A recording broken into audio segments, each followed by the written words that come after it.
Bonjour à tous, alors heureux de vous avoir donné ce que j'appelle le tiercé panoramique en 3 chevaux, référence à mes débuts à la radio où j'étais sur Radio Panoramique dans la région lyonnaise et j'étais le seul, et je reste le seul journaliste en France à avoir fait dans l'histoire du monde du turf un pronostic en 3 chevaux. Ça s'appelait le tiercé panoramique parce que je mettais sur Radio Panoramique qui était logé dans une boîte de nuit célèbre et bien connu des Lyonnais, le Panorama, qui ensuite est devenu le complexe Xyphos. Voilà, c'était mes débuts à la radio dans les années 80 et je vous ai donné le tiercé panoramique en 3 ce jeudi, j'en suis heureux. Et grâce à Madame Colombo, ma méthode de Madame Colombo d'aller chercher un cheval au pur hasard, et ben ça a marché parce que Madame Colombo, vous la connaissez, de temps en temps elle nous en sort un beau, elle vous en a sorti un beau du chapeau à 66 contre 1. 4e battu à la photo, il a failli être 3e, donc bravo Madame Colombo.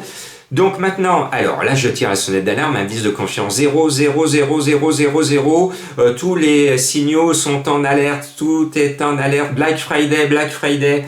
Ce vendredi c'était un piège à point de suspension, alors qu'on nous a organisé dimanche 3 critériums qui ne servait à rien sur le principe. Alors ça fait venir beaucoup de monde ce dimanche-là, mais on nous sert ensuite de mauvais quintés. Imaginez qu'on a égrené les 3 critériums pour bien les préparer sur 3 jours de quintet. On aurait ce vendredi un critérium, on se serait passionné, on aurait eu de bons chevaux, j'aurais été enthousiaste, je vous aurais dit j'ai une base solide, lui c'est un champion. Eh ben non, on l'a pas fait. Et ça c'est une erreur stratégique. Et après, on se plaint que certains se découragent. Et ben oui, parce que nous présenter ce lot-là, avec des chèvres et quelques lionnes derrière aux 25 mètres, il va falloir trouver la chèvre de Monsieur Seguin au premier poteau. Donc, sur la pointe des sabots, et là on trotte sur des œufs. Dire qu'un cheval trotte sur des œufs, c'est qu'il va pas tarder à se mettre au galop. Bon, normalement, si tout va bien, on croise les sabots. Le 11, Grâce du Dijon, devrait gagner. Elle est annoncée à 2 contre 1 le jour d'un Black Friday. Alors là, bon, mené par Eric Raffin, entourage confiant, déféré, normalement, ça devrait gagner. Mais vous le savez, on en a eu la démonstration il n'y a pas si longtemps, notamment dans un critérium des 5 ans où le gagnant est à très belle cote, et je salue cette victoire qui m'a fait plaisir parce que le cheval est très courageux. Il n'y a pas de coup sûr aux courses, et surtout pas ce vendredi dans ce quintet. Donc, dites au conditionnel que Grâce du Dijon va gagner, mais je demande à voir, vous aussi. Et puis normalement, celle qui est la meilleure du lot, c'est le 14 Gruy de Tigresse. Elle va sortir ses griffes, si elle sort ses griffes, alors là il n'y a pas photo, elle va gagner la camp trompette. Mais distancer 9-8, bon, l'engagement est idéal. Avec celui que je surnomme maintenant Robin des Bois depuis sa très belle victoire dimanche dans le Critérium. Donc quand la forme est là, le driver il surfe sur le succès en ce moment.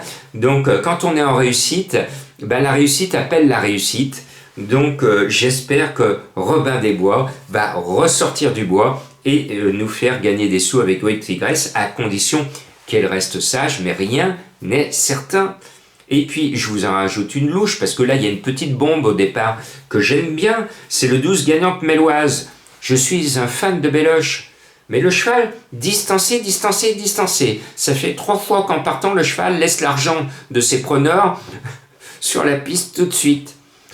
Alors, voilà, est-ce que l'entraîneur se met au sulky pour voir ce qui ne va pas? Mais s'il y a vraiment un problème, il va s'en apercevoir dans les premiers mètres de course et patatras distancé.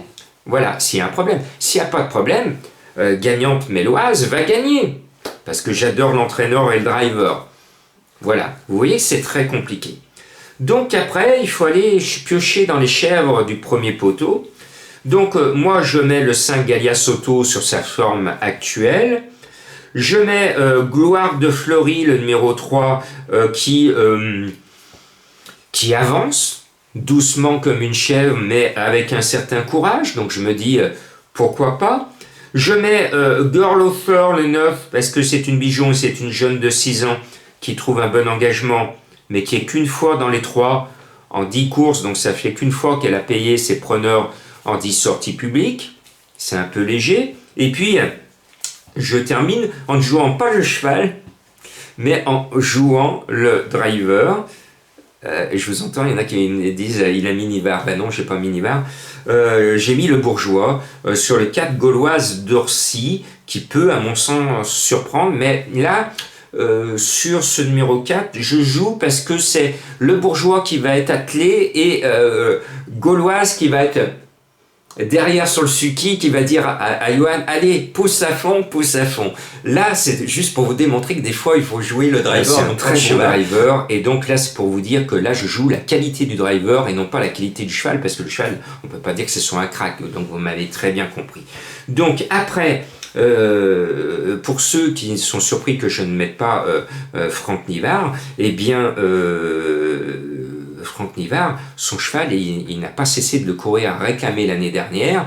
Il vient de faire une grosse rentrée et Flore Fatale. Alors, est-ce que ça va être notre Flore Fatale? Peut-être. Accrochez-vous, accrochez vos ceintures. Ça va secouer.